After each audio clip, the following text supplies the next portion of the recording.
सबसे पहले एक काफ़ी इंपॉर्टेंट इशू है जिसको एड्रेस करना काफ़ी ज़्यादा इंपॉर्टेंट है। बाजार में हम पिछले कुछ दिनों से देख रहे हैं कि गिरावट एक काफ़ी बड़ा रीज़न बना हुआ है। इसके पीछे का रीज़न है मार्जिन कॉल ट्रिगर होना। दरअसल बाजार में इस समय 1 लाख करोड़ रुपए से ज़्यादा के जो मार्जिन फंडिंग वाले सौदे हैं वो आके खड़े हो गए हैं। पूरी खबर के लिए हमारे साथ हॉर्मास जुड़ गए। हॉर्मास, बताइए क्या है पूरी खबर? बहुत इंपॉर्टेंट चीज़ ये हमने सितंबर में भी इस बात को रिपोर्ट किया था और आज भी हम इस पर नज़र डाल रहे हैं। और अगर सितंबर के मुकाबले देखें तो लेवरेज पोजीशंस जो होती है तो उससे ज़्यादा बिकवाली बढ़ने की उम्मीद है। और काफ़ी सारे ब्रोकर्स से और काफ़ी सारे गेस्ट एक्सपर्ट्स जो हमारे चैनल पर आए थे उन्होंने भी ये कहा कि शायद मार्जिन सेलिंग की वजह से कल जिस तरह की बिकवाली हमें देखने मिली वो उस तरह की बिकवाली उस मार्जिन ट्रेडिंग की वजह से हो सकती है। अब अगर हम पिछले 5 साल का डेटा देखें तो 2020 के अंत में जो अगर लेवरेज्ड पोजीशंस देखें यानी कि जो एमटीएफ वाली जो पोजीशंस होती है वो लगभग 7,500 करोड़ थी। सितंबर में जब हमने इसकी चर्चा की थी तो वो फिगर करीबन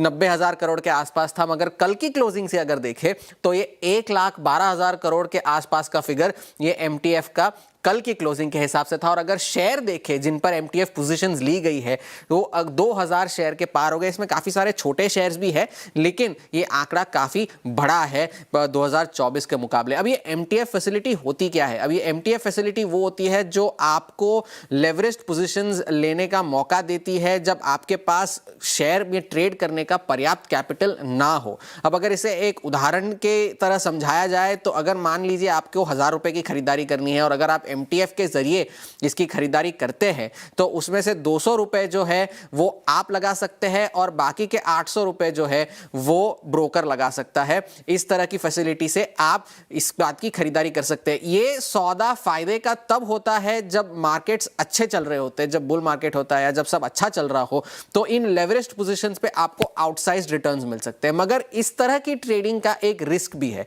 जब शेयर का भाव गिरता है तो मार्जिन कॉल्स ट्रिगर हो जाते हैं। अब जिस तरह से हमने कल काफी सारे स्मॉल मिड कैप्स में शेयर में बिकवाली देखी तो उस तरह की मार्जिन कॉल्स ट्रिगर हो जाती है और अगर मार्जिन ना भरी जाए तो ब्रोकर्स जो है तुरंत सौदे काट देते हैं अपना कैपिटल जो है जो उनका निवेश होता है उसे रिकवर करने के लिए। और जब मार्जिन सौदे कटते हैं तो उसके बाद बाजार में जो है तेज गिरावट आती है।